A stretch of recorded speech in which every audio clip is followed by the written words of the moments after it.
ఏ దేశమేగినా ఎందుకాలిడినా పొగడరా నీ తల్లి భూమి భారతిని అంటారు. ఏ దేశానికి వెళ్ళినా అక్కడికెళ్ళినప్పుడు నీ దేశం గురించి గొప్పగా చెప్తా ఉంటే వాళ్ళు గూడా తెలుసుకుంటా ఉంటారు. తద్వారా నీ చుట్టూ ఉన్నవాళ్ళు స్నేహితులవుతారు.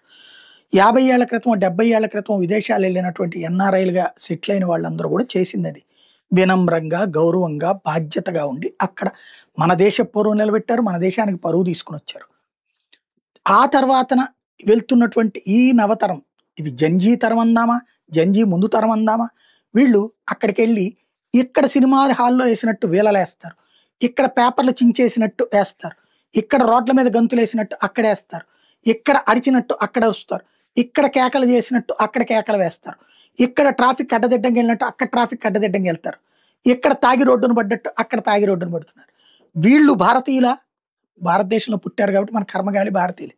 కానీ వీళ్ళు భారతదేశ పరువుని నిలబెడుతున్నారా? పరువు తీస్తున్నారక్కడ. అక్కడ వ్యభిచారంలో మనోళ్ళు పట్టుబడ్డం ఏంటండి? అక్కడ దొంగతనాల్లో మనోళ్ళు పట్టుబడ్డం ఏంటండి?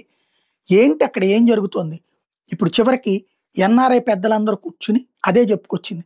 కుల సంఘాల పేరుతో, వర్గ సంఘాల పేరుతో, మత సంఘాల పేరుతో చివరికి విచక్షణ మరిచి ప్రవర్తిస్తున్నటువంటి వేళ అమెరికాలో కావచ్చు, ఇతర దేశాల్లో కావచ్చు, మన వాళ్ళ మీద నెగటివిటీ పెరుగుతున్నటువంటి వేళ అప్రమత్తంగా ఉండాలి.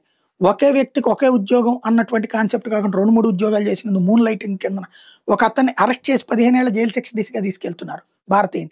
దాన్ని బట్టి అర్థం చేసుకోవాలి మనం చాలా ఎంత జాగ్రత్తగా ఉండాలన్నట్టు. ఎందుకంటే అందరి చూపు మన మీద ఉంది. భారతదేశం టాప్ 3కి వెళ్తోంది. ఈ దశలో భారతీయుల మీద కడుపు మంట పెరిగిపోతూ ఉంటుంది. ఇంకోటి మనోళ్ళు కష్టపడే తత్వం ఉంటుంది. ఎక్కడైనా కష్టపడే తత్వం ఉన్నప్పుడు అభినందించాలి. కానీ కష్టపడే తత్వం లేనోడు పడేడుస్తాడు. మన వాళ్ళ మీద ఆ ఏడుపు ఉంది. కాబట్టి జాగ్రత్తగా ఉండాలి.